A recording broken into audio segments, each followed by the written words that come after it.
Bilal bin Rabah tidak sanggup untuk azan lagi setelah Rasulullah meninggal dunia. Assalamualaikum warahmatullahi wabarakatuh. Jika kita membahas tentang azan, maka tidak lepas dari nama Bilal bin Rabah. Ia adalah sahabat Nabi yang mengumandangkan azan pertama kali di dunia. Azan adalah panggilan ibadah bagi umat Islam sebagai pertanda telah masuknya waktu untuk menjalankan sholat.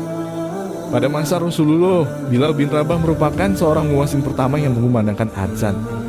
Selain suara Bilal lantang dan merdu, Bilal sangat menghayati kalimat demi kalimat saat mengumandangkan azan.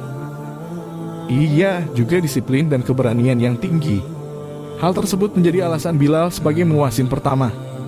Di saat Rasulullah sakit parah dan akhirnya beliau menghembuskan nafas terakhirnya, seluruh kaum muslimin amat berduka.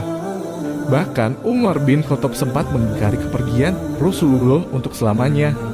Hingga Abu Bakar tiba menenangkannya dan menjelaskan Rasulnya pun akan merasakan maut sebagaimana diisyaratkan di dalam Al-Quran. Saat jasad Rasulullah menjelang dimakamkan, Bilal bin Rabah berdiri untuk mengumandangkan azan.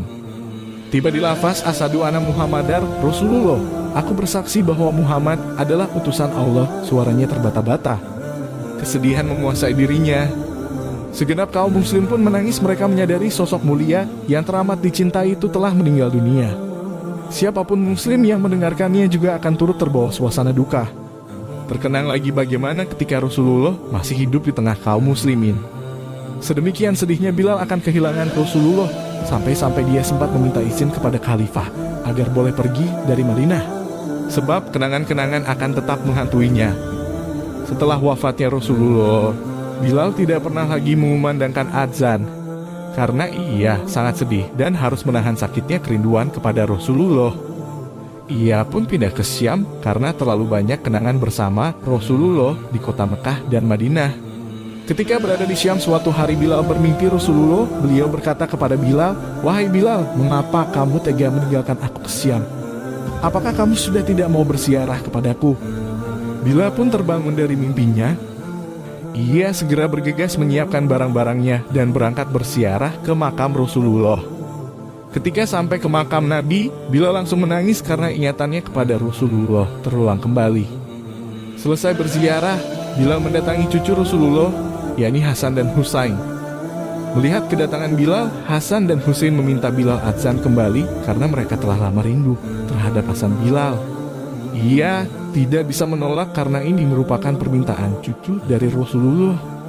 Sebelumnya para sahabat pernah meminta Bilal untuk azan tetapi selalu gagal, karena ketika hendak melafazkan azan yang berbunyi Asyhadu anna Muhammadar Rasulullah, Bilal langsung menangis karena ia langsung teringat kenangannya bersama Rasulullah, sehingga tidak bisa melanjutkan azannya.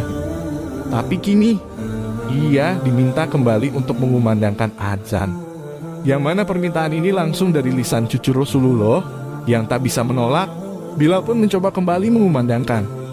Perlahan ia pergi ke halaman masjid dan berdiri untuk mengumandangkan azan. Di saat Bilal mengumandangkan, betapa dahsyatnya suara Bilal. Hampir seluruh Madinah menangis karena ingatan mereka semua kembali kepada Rasulullah. Bahkan mereka mengatakan, apakah Rasulullah hadir kembali? Bilal mencoba meneruskan azannya dan pada saat melafalkan Asyhadu anna Muhammadar Rasulullah, ternyata Bilal langsung terjatuh dan menangis. Ia benar-benar tidak bisa melanjutkan lagi karena kerinduannya terhadap Rasulullah yang begitu berat. Dan hari itu adalah azan pertama dan terakhir bagi Bilal setelah Rasulullah wafat. Azan yang tidak bisa diselesaikan karena isakan tangis rindu kepada sosok Rasulullah.